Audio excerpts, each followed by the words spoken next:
በሱ አምኛለሁ በልና ቀጥ በል ነው ወለም ዘለም አትበል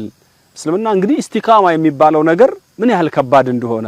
አላህ ለነብዩ ሰለላሁ ዐለይሂ ወሰለም እንግዲህ በቁርአን ላይ ከነገራቸው ነገር ከባዱ የኢስቲቃማ ጉዳይ ነው فاستقم كما أمرت ومن تاب معك فلا تطغوا ነው የሚለው ለነብዩ ሰለላሁ ዐለይሂ ወሰለም ምን አላቸው አላህ Subhanahu Wa Ta'ala فاستقم كما أمرت እንደታዘዝከው ቀጥ በል ነው ያላቸው በእስልምና ላይ በላ ኢላሃ ኢላላህ ላይ ጌታዬ አምላኬ አላህ ነው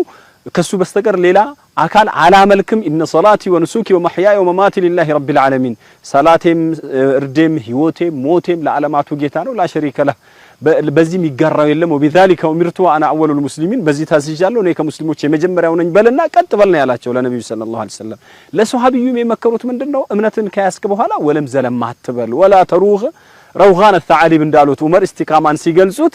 በቃ መስመሩ ላይ አንተስተቂመ ይላሉ ቀጥ ያለውን የኢስላምን ሐዲድ ይዘህ ትጓዛለህ እንደ ተኩላ ወዲ ወዲያ አለ ማለት ግራ ቀኝ አለ ማለት ነው ኢስቲቃማ ካለ ان الذين قالوا ربنا الله ثم استقاموا تتنزل عليهم الملائكه እነዚያ ጌታችን አላህ ነው ብሎ በዚያ ላይ የጸኑ ሰዎች تتنزل عليهم الملائكه መላእክቶች በእነርሱ ላይ ሊሞቱ ሲሉ መላእክቱ الرحمه ይወርዳሉ ምን ይሏቸዋል አላ ተኻፉ ወላ ተሕዘኑ